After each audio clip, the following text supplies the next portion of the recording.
Bonjour et bienvenue dans ce nouveau tutoriel pour Symfony Learning Suite. Dans cette vidéo, nous allons voir ensemble comment paramétrer l'espace une fois qu'il est créé. Nous allons prendre pour cela comme exemple l'espace vide que nous avons créé dans un autre tutoriel. Nous allons regarder un petit peu l'ensemble des paramètres de cet espace. Pour commencer, rendons-nous dans le menu de l'espace.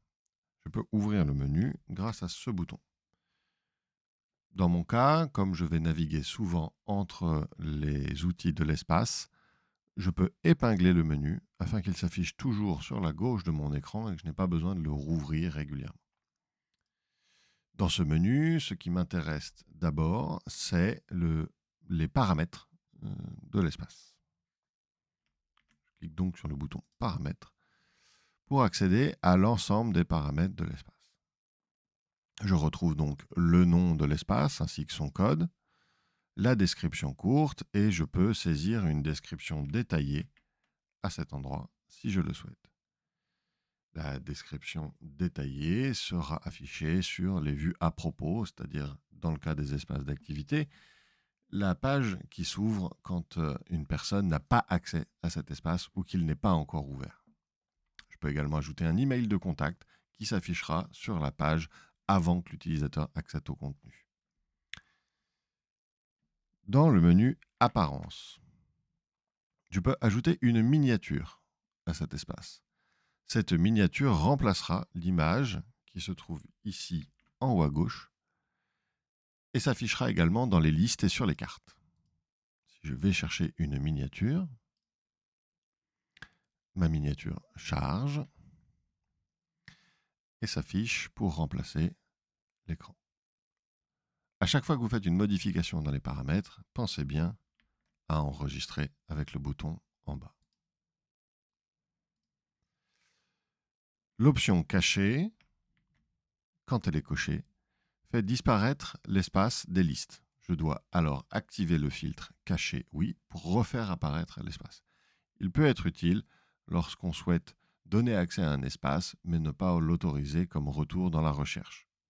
Dans l'ensemble, ce paramètre a plutôt tendance à être désactivé. Notre paramètre important est celui des paramètres d'ouverture. Je peux ici choisir la façon dans laquelle mon espace d'activité va s'ouvrir. Pour l'instant, et par défaut, il s'ouvre sur l'outil Progression, qui me permet d'afficher des séquences et des formations.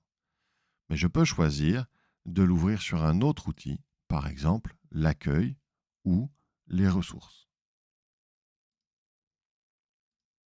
Je pourrais également choisir de l'ouvrir sur une ressource en particulier, si je souhaite par exemple afficher simplement un forum dans ma formation.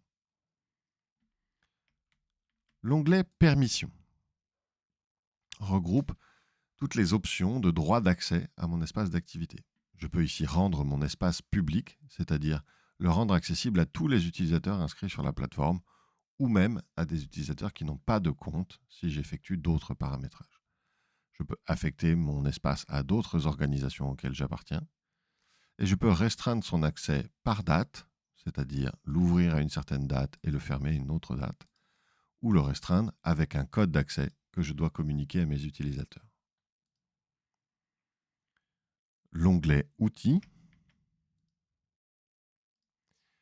me donne la liste des outils qui sont actifs ou inactifs sur mon espace d'activité. Je peux choisir, par exemple, de désactiver l'accueil, l'agenda, les annonces, les badges, pour ne garder que la communauté, les progressions et les ressources. Je peux réactiver l'accueil ou activer l'import-export. Pour les outils qui sont activés, j'accède maintenant à un bouton Configurer. Ce bouton me permet d'accéder aux paramètres de l'outil en question. Les autres options de l'espace sont l'historique et les actions avancées, comme archiver cet espace pour qu'il n'apparaisse plus ou l'exporter en zip pour le réimporter plus tard.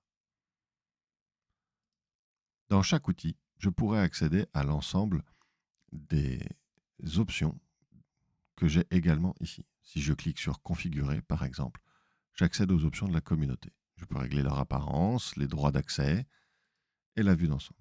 Une fois que la configuration de mon espace est faite, je peux maintenant commencer à y remplir du contenu.